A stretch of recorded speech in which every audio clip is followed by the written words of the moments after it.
In a way, we are all time travelers. We just do it very slowly. To travel 10 years in the future, it takes me about 10 years.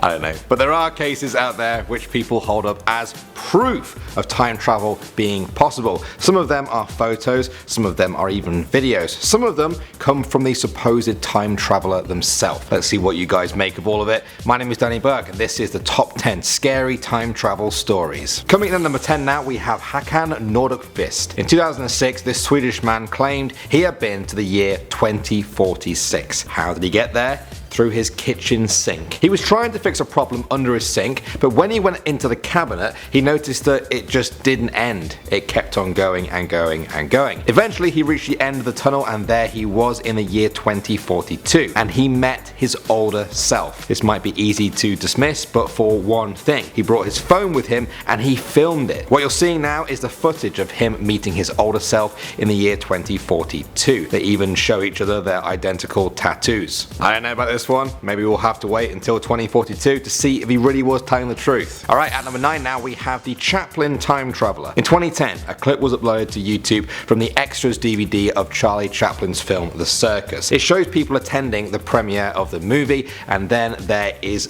this woman. Now, people claim she is talking into a phone. Problem is, this was 1928, about 45 years before the first cell phone was ever even conceived of. Believers say that there would be no reason to hold something to your face in 1928 and talk into it, so what was she doing? Was it a cell phone? Is she a time traveler? Or is there some simple explanation for it? At number 8 now, we have the Hamburg Bombing. In 1932, two German news reporters visited the Hamburg shipyards to work on a story. J. Bernard Hutton and Joachim Brandt finished their interviews, and as they left, they heard aircraft above them. The sky was filled with warplanes. They heard the city's anti-aircraft guns firing as bombs exploded around them. The shipyard was being bombed. Huge fires started. Warehouses collapsed. The two men ran to see if they could go and help someone, but were told by a security guard to just leave. As they drove away, the sky suddenly started to clear. The streets were busy again with people. The buildings were totally intact. They looked back and everything was fine. They told their editors this, who dismissed it completely, so the men just kind of forgot about it. 11 years later, in 1943, at the height of World War II,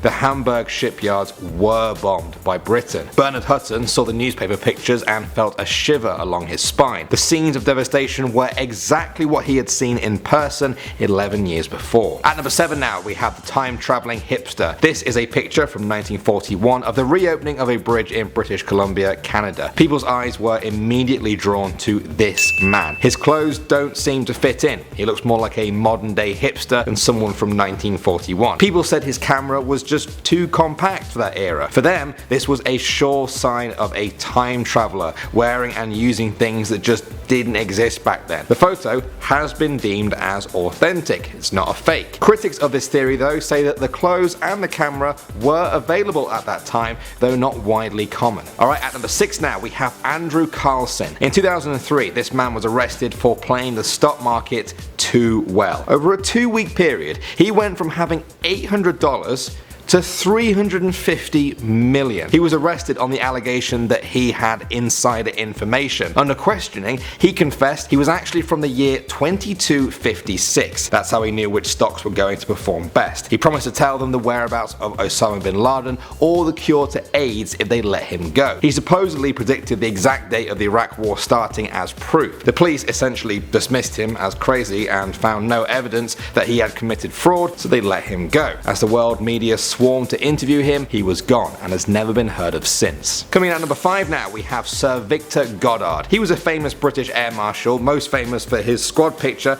that contained the supposed ghost of a former member. He also claimed to have travelled in time. In 1935, he was ordered to fly from Scotland to England when he passed over the abandoned Drem airfield. At that time, it was out of use. Plants had grown everywhere. There were even cows grazing on the runway. Suddenly, he ran into a strange storm. The clouds were yellow and Goddard became disorientated. He was just lost in the clouds and falling. Then the yellow clouds broke and he could see the airfield again. The storm vanished. Everything was clear. The airfield had changed. There were now mechanics there working on brand new planes. 3 of them he recognized, but the 4th was a monoplane that didn't even exist in 1935. The planes were all yellow and the mechanics were wearing blue overalls. He had never seen anything like it. Eventually though, after many years, the planes and the new uniforms did come to pass. Drem Airfield even came back into use, just like Goddard said. Was this all a lucky guess or a genuine time slip? At number 4 now we have John Titor. In 2000, a person calling himself John Titor announced on an online forum that he was an American soldier from the year 2036. Now he said the government sent him back to 1976 to get an IBM computer which they needed to debug computers in the future. He stopped off in 2000 for personal reasons and decided to let people in on the secrets of the future. He got certain things right, North Korea developing missiles, IBM computers having secret functions. He also left detailed schematics and explanations of his actual time machine. But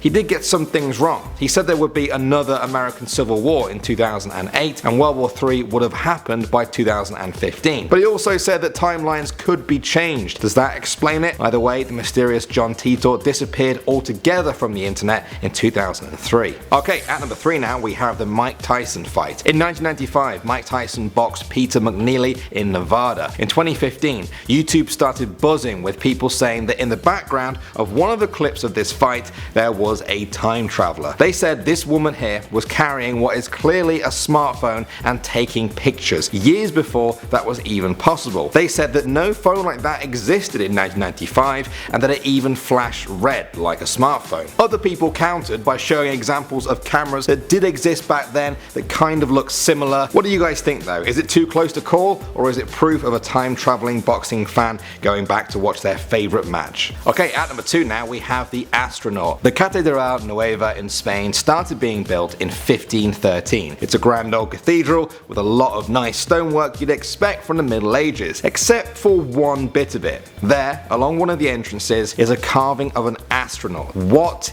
is an astronaut doing on a 16th century church? Well, this is where the explanations divide. The church itself and many other people there say that the astronaut was added as part of a 1992 restoration project. That makes sense, but others say that doesn't add up. They say that the astronaut was carved a lot earlier than that and that the restoration work was actually to just repair the damaged astronaut. They say it was proof of a time traveling astronaut who left a little mark on the era he visited. And finally now, at number 1 we have Gertrude Jones. This is her in 1938 leaving the factory where she worked. Some people on YouTube were freaking out saying that she was talking into a phone decades before that was even possible. They said even the way she holds it is reminiscent of someone holding a smartphone with your thumb over the screen. However, in 2013 a woman came forward in the comment section of the video to say that she was the great granddaughter of Gertrude, who was actually part of a science experiment to test an early wireless phone. Some people say that's it, case closed, no more explanation is needed, but others say there are no records of these experiments that happened about 40 years before the first cell phone prototypes were even being made. Was Gertrude a time traveler? Was she also the person who commented on the YouTube video in an attempt to cover her tracks? What do you guys think of this one? Well guys, it's the end of the video and I have a confession to make. I am a time traveler. As you can see from this picture here, this was me sometime in the 1800s. Please don't tell anyone. My secret is safe with all of you, I hope. My name is Danny Burke. Thanks for watching guys. I hope to see you soon and I hope you're having a lovely day wherever you are.